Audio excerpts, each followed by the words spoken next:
पंडाल में बैठे मेरे भाई बहन, प्यारे बच्चों, महिलाओं, मंच पर बैठे सम्मानित साथीगण, आज यहाँ पर हमारा आदिवासी समाज तो है ही सही, एससी समाज के भाई भी हैं, ओबीसी भाई भी हैं, मुस्लिम भाई भी हैं और राजपूत भाई भी हमारे बीच में हैं। और एक लंबे अरसे बाद सभी समाजों की उपस्थिति में मैं अपनी बात रख रहा हूं। तो आप सभी इस कार्यक्रम में पधारे और सभी वक्ताओं को आपने सुना और अभी भी हमारे बहुत अच्छे वक्ता दोनों विधायक भाई भी मौजूद हैं, उनको आप भी सुन करके जाइएगा। दोस्तों, हमने बहुत बातें सुनी, सबने कहा कि ऐसा होना चाहिए, ऐसा नहीं होना चाहिए, ऐसा होता तो ऐसा होता। और इन सभी बातों का मोल है, बहुमूल्य बातें हैं, लेकिन क्या कारण है कि हम लोग आज तक एकता के सूत्र में नहीं बच पाए? उसका कोई तो कारण होगा। आज हमारी जमीन छीनी जा रही है, हमारे साथ शोषण होता है, अत्याचार होता है, ये परिणाम है। कारण क्या है? यदि कारणों की खोज करोगे तब आप इस देश के मूल मालिक बनोगे, तब शासन करती जमात बनोगे। लेकिन हम लोग कभी कारणों पर चर्चा नहीं करते। एक 5वीं का बच्चा भी जानता है, बुखार आया, मलेरिया आया, क्या कारण है? तो वो जानता है मच्छर के काटने से आया। और मच्छर में भी मादा एनोफाइलिस ने काटा तब, और उसके भी पेट में वायरस होता है, जीवाणु होता है, उसकी वजह से मादा एनोफिलिस मलेरिया होता है। तो इसका डायग्नोस होता है, जांच होती है, इसके बाद इलाज होता है, तब जाकर के मलेरिया खत्म होता है। तो हमारे समाज की यह दशा है, उसका कारण क्या है? इस कारणों की खोज आज तक किसने किया? यह है बड़ा सवाल। जहां तक मैंने देखा है आज तक, मैं भी 2002 से समाज में काम कर रहा हूं और इसी गांव में हम एक कार्यक्रम में आए थे 2001 में।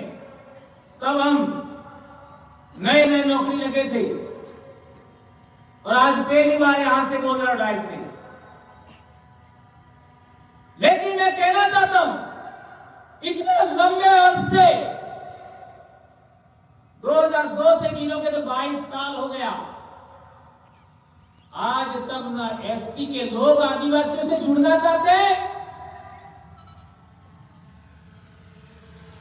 न ओबीसी के लोग आदिवासियों से जुड़ना चाहते हैं। दूसरों की भी बात ही छोड़ दीजिए। जब भी चर्चा होती है, आदिवासी का नाम लास्ट में आता है। ये आज भी आपने सुना होगा। क्या ये मैं सही कह रहा हूं?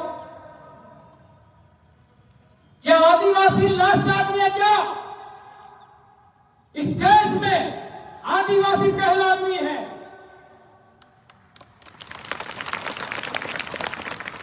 आदिवासी समाज पहला समाज है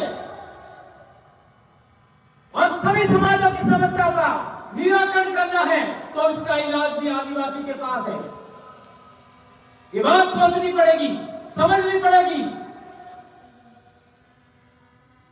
देश में जब भी आरक्षण की बात आती है तो एससी समाज आंदोलित होता है,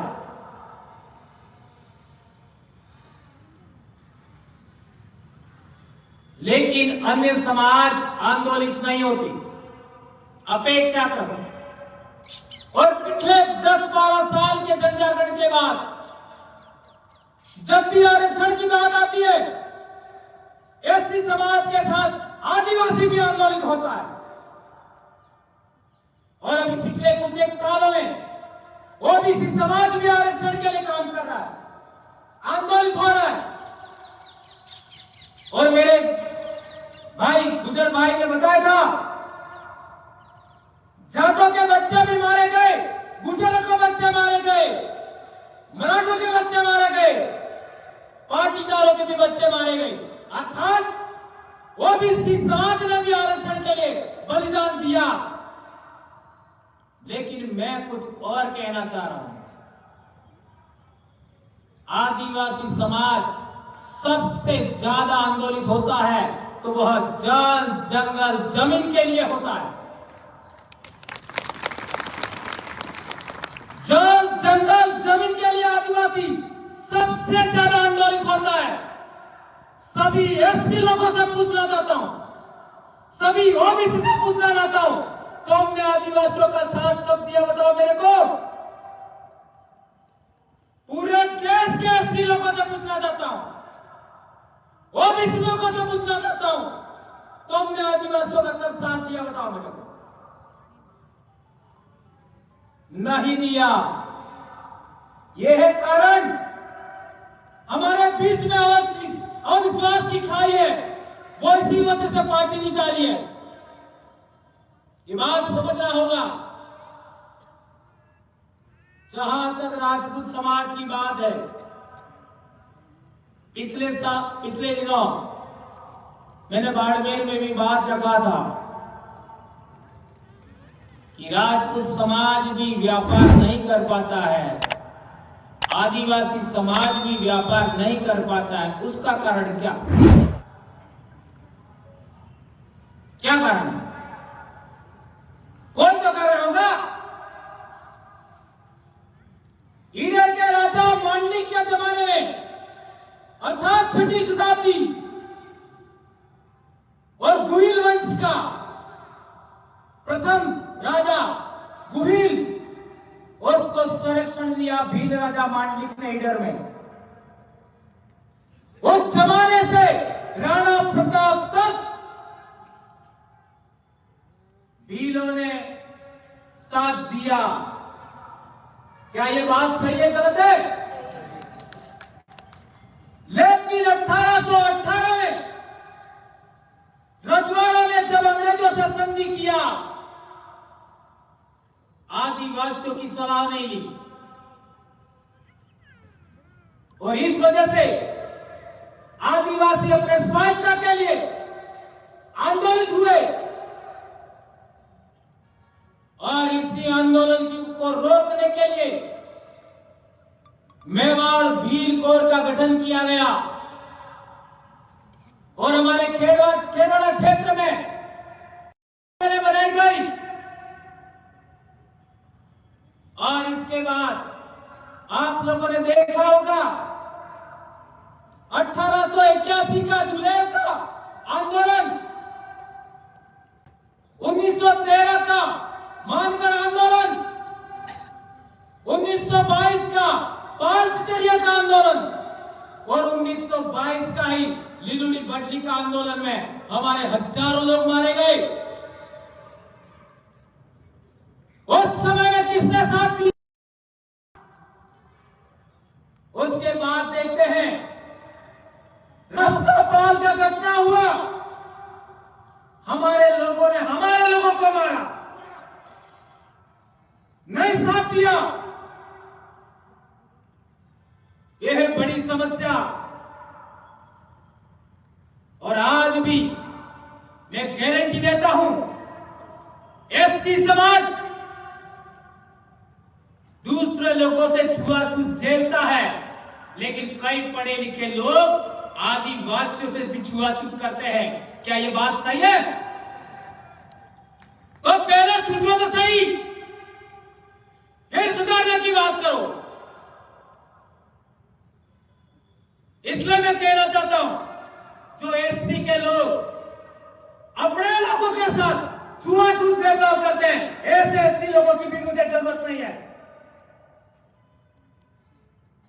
पहले छुआछूत अपने घर से बाहर करिए, ऊंच नीच बाहर करिए, तब जाकर के समतावादी समाज बनेगा। संविधान ने हमको समता, बंधुता, न्याय, भाईचारा आधारित समाज बनाने का अधिकार दिया। आज 70 साल बाद हम लोग इस आदर्श को भी कार्यान्वित कर पाए और आशा करते हैं दूसरों से। अपने घर में इम्प्लीमेंट करिए। पहले एक और बात कहना चाहता हूं, एससी समाज से हमारा रिश्ता क्या है, ओबीसी समाज से हमारा रिश्ता क्या है, राजपूत समाज से हमारा रिश्ता क्या है।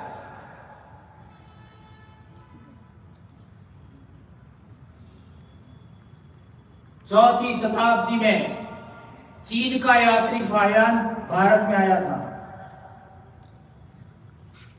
चौथी शताब्दी में उसने कहा, अपनी डायरी में लिखा, मथुरा का वर्णन करिए। मथुरा से पश्चिम में मरुभूमि के आसपास जितने देश हैं वह सभी बौद्ध मतावलंबी हैं। इसका अर्थ क्या हुआ? राजस्थान, गुजरात, कुछ महाराष्ट्र, आपका हरियाणा का इलाका, मध्य प्रदेश का इलाका, महाराष्ट्र का इलाका, सिंध का इलाका, वहां के सभी राजा बौद्ध मतावलंबी थे। ये फाहियान ने बोला और यही बात हेनसन ने बोला 7वीं सदी में। तो आज की तारीख में जो राजे महाराजे जो धर्म मानते हैं वो कब आया? ये सोचने वाली बात है। ये दो चीनी यात्रियों ने कहा कि यहां के राजा बौद्ध मतावलंबी है, इसका मतलब भील राजा भी बौद्ध मतावलंबी थे। और आज का जो राजपूत समाज है उनके पूर्वज भी बौद्ध मतावलंबी थे। इसलिए आज देश भर में मूल निवासी क्षत्रिय महासंघ बना है। छात्र धर्म की बात हो रही है। यह अभूतपूर्व और क्रांतिकारी कदम है दोस्तों।